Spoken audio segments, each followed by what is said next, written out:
Hello friends, ready to solve channel में आपका स्वागत है। बेटा आज का हमारा टॉपिक है RMS versus mean absolute value. हम ऑल्टरनेटिंग करंट यानी एसी करंट में रूट मीन स्क्वायर, जिसको हम शॉर्ट में आरएमएस वैल्यू कहते हैं, वो प्रीफर करते हैं as compare to mean absolute value. हम हर जगह पावर कैलकुलेशन के लिए या अपने एसी सोर्स में कैलकुलेशन के लिए आरएमएस वैल्यू यूज करते हैं।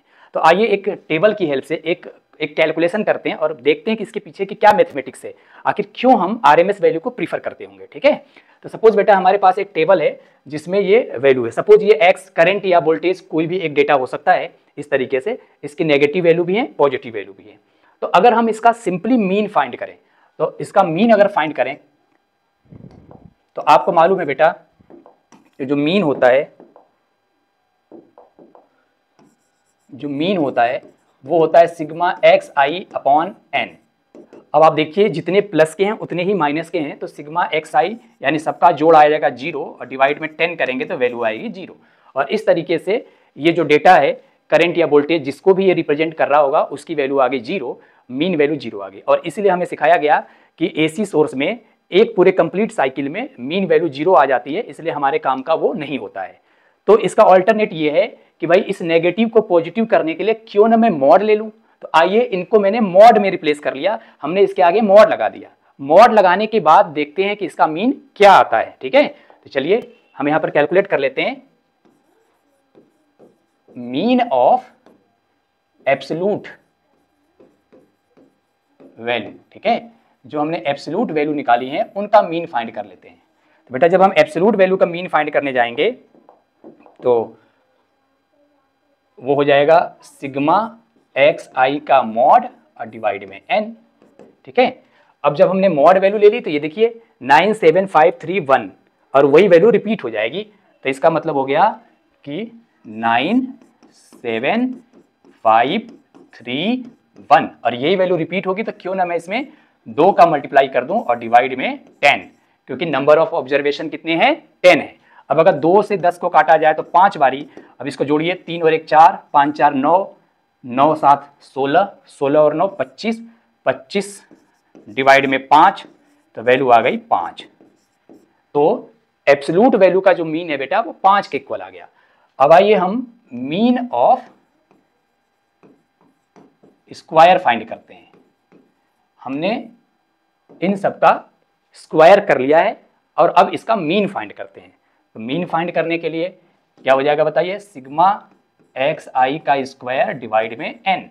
तो सबका स्क्वायर हमने कर रखा है, 81 49 है ना, फिर 25 फिर 9 प्लस 1 और यही वैल्यू 2 बारी रिपीट होगी तो मल्टीप्लाई में 2। ये देख लीजिए टेबल में, देखिए 81 49 25 9 1 और वही वैल्यू रिपीट हो जाएगी। ठीक है बेटा, चलिए और डिवाइड में बताइए 10। तो 2 से कट करिए 5 टाइम्स, 9 1 10, 25 और 10 35 और 81 और 49, 49 1 50, 130 और 35 165 डिवाइड में 5। 5 से कट करिए, 5 3 जा 15, 1 कैरी हो गया, 5 3 जा 15। तो ये तो मीन ऑफ स्क्वायर है, मुझे चाहिए रूट मीन स्क्वायर, है ना, रूट मीन स्क्वायर जिसको आप आरएमएस कहते होते। इसके लिए क्या करनी पड़ेगी, इस मीन ऑफ स्क्वायर का रूट ले लेंगे। तो रूट 33 बेटा अप्रोक्सीमेटली 5.7 के आसपास आएगी। इसका मतलब यहाँ पर आप देख सकते हो कि जो आरएमएस वैल्यू आई वो 5.7 के इक्वल है और मीन वैल्यू जो है वो 5 के इक्वल है। अब आप मुझे ये बताओ कि इस टेबल में जो पीक वैल्यू है वो देखो +9 है और नेगेटिव में -9 है, यानी पीक वैल्यू है 9, है ना, और जो हमारी आरएमएस वैल्यू है वो 5.7 है और जो हमारी मीन वैल्यू है वो 5 है। तो बताइए 9 के ज्यादा पास कौन है, आरएमएस वाली वैल्यू है या मीन वाली वैल्यू है? तो आंसर है कि आरएमएस वाली वैल्यू 9 के ज्यादा पास है। इसका मतलब ये ज्यादा एक्यूरेट कैलकुलेशन है। जो हमने इस बदलते हुए इस फ्लक्चुएटिंग करंट का जो एवरेज फाइंड किया, जब हमने आरएमएस वाला एवरेज फाइंड किया तो ज्यादा अच्छा मान दे रहा, ज्यादा बड़ा मान दे रहा, 9 के आसपास का मान दे रहा, 5.7 9 के नजदीक है एज कंपेयर टू 5, यानी 5.7 ज्यादा अच्छा वैल्यू माना जाएगा। और यही हमारा आंसर है कि आखिर हम क्यों आरएमएस वैल्यू को प्रीफर करेंगे मीन वैल्यू पर। तो यही आंसर है कि आरएमएस वैल्यू आप देख सकते हो एग्जांपल में इससे बड़ा आया और एक्यूरेट होने के कारण हम आरएमएस वैल्यू को प्रीफर करते हैं। आइए इस बात को और डिटेल में समझते हैं। सपोज बेटा मेरे पास कोई डीसी सोर्स है और हमने किसी सर्किट में I एम्पियर का DC सोर्स दे दिया है ना। अब जो AC सोर्स है ये तो इस तरीके से फ्लक्चुएट करेगा, ये इसकी पीक वैल्यू हो गई 9 है ना, इसकी पीक वैल्यू हो गई 9 और इधर वाली मान लीजिए हमारे टेबल के हिसाब से ये वैल्यू हो गई -9। अब जो हमारी मीन वैल्यू आई है, मॉडुलस वाली मीन वैल्यू सपोज वो ये है, ये 5 वाली वैल्यू, और जो हमारी RMS वैल्यू है वो 5.7 है, तो इससे थोड़ा सा ऊपर हो गई। तो इस पीक वैल्यू के ज्यादा पास में कौन है, 5.7। इसका मतलब ये ज्यादा एक्यूरेट कैलकुलेशन हो गया है ना, हालांकि एग्जैक्ट कैलकुलेशन तो नहीं है, और चूंकि हमारा करंट हर पल वेरी कर रहा है, ऐसे ग्राफ है, कभी इतना है, कभी इतना है, कभी इतना है, कभी इतना है, कभी इतना है, कभी इतना है, कभी इतना है।